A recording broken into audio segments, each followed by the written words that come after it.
Iran की एक cluster rocket के टुकड़े ग्रेटर तेल अवीव के कई इलाकों में गिरे, जिससे कम से कम 6 लोग घायल हो गए।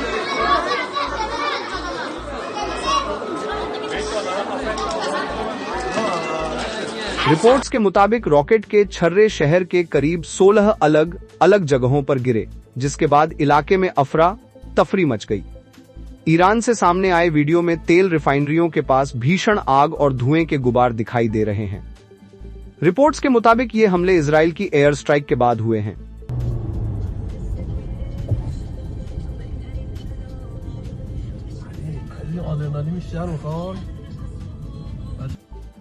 इसी बीच अमेरिका के राष्ट्रपति डोनाल्ड ट्रंप ने ईरान से बिना शर्त सरेंडर की मांग दोहराई।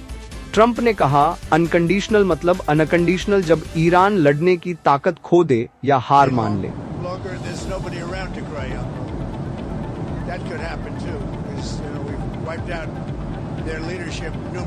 आदाब, नमस्कार, मैं अनीस अंसार और आप देख रहे हैं ग्लोबल आवाज, जहां मिलती हैं देश विदेश की बड़ी खबरें कम समय में ज्यादा जानकारी। दोस्तों, वीडियो अच्छा लगे तो लाइक करें और कमेंट में अपनी राय जरूर लिखें।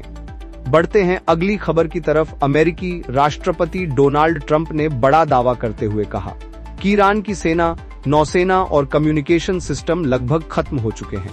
ट्रंप ने कहा, उनकी एयर फोर्स खत्म हो गई, उनके 32 जहाज समुद्र की तह में जा चुके हैं, उनकी टॉप लीडरशिप भी खत्म हो चुकी है।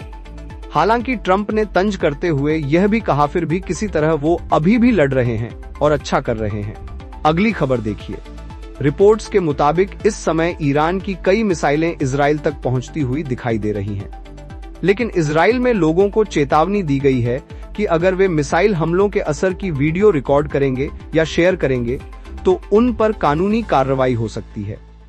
इसी वजह से सोशल मीडिया पर जो वीडियो सामने आ रहे हैं उनमें ज्यादातर सिर्फ आसमान में मिसाइलें या धमाकों की आवाज सुनाई देती है। वहीं इजराइल का कहना है कि ज्यादातर मिसाइलें इंटरसेप्ट कर ली गईं या खुले इलाकों और समुद्र में गिर गईं।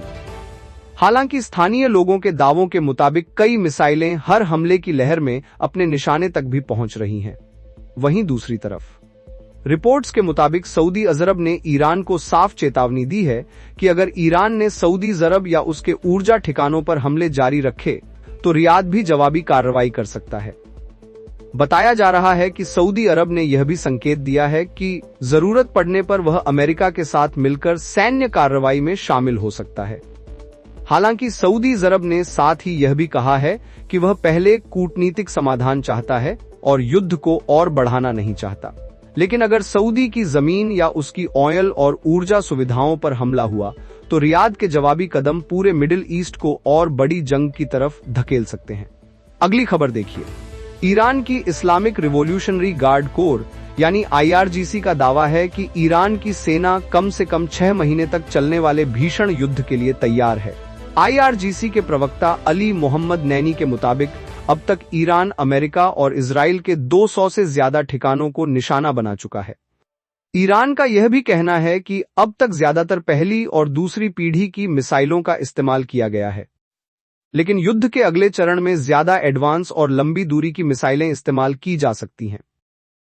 वहीं इससे भी बड़ी खबर सामने आई है।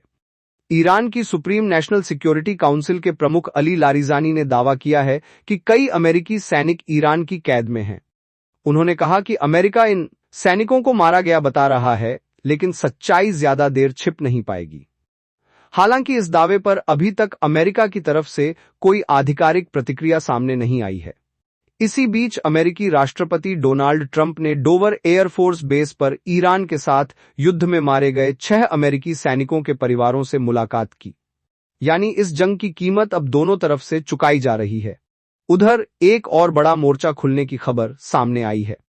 IRGC का दावा है कि उसने उत्तरी कुवैत में मौजूद अमेरिकी हेलीकॉप्टर बेस अल अदीरी पर ड्रोन और बैलिस्टिक मिसाइलों से हमला किया है। ईरान के मुताबिक इस हमले में हेलीकॉप्टर सर्विस सेंटर, ईंधन टैंक और बेस की कमांड बिल्डिंग को भारी नुकसान हुआ और वहां भीषण आग लग गई। हालांकि अमेरिका और कुवैत ने अभी तक इस हमले की आधिकारिक पुष्टि नहीं की है। वहीं इस बीच अमेरिकी राष्ट्रपति डोनाल्ड ट्रंप ने ब्रिटेन को लेकर भी बड़ा बयान दिया है। ट्रंप ने कहा कि ब्रिटेन अब मध्य पूर्व में 2 विमानवाहक पोत भेजने पर विचार कर रहा है, लेकिन अब इसकी जरूरत नहीं है। ट्रंप का कहना है कि जब युद्ध लगभग जीत लिया गया है, तब शामिल होने की जरूरत नहीं। इन सभी घटनाओं के बाद साफ है कि मिडिल ईस्ट की यह जंग अब और फैल सकती है और दुनिया की नजर अब इसके अगले बड़े कदम पर टिकी हुई है।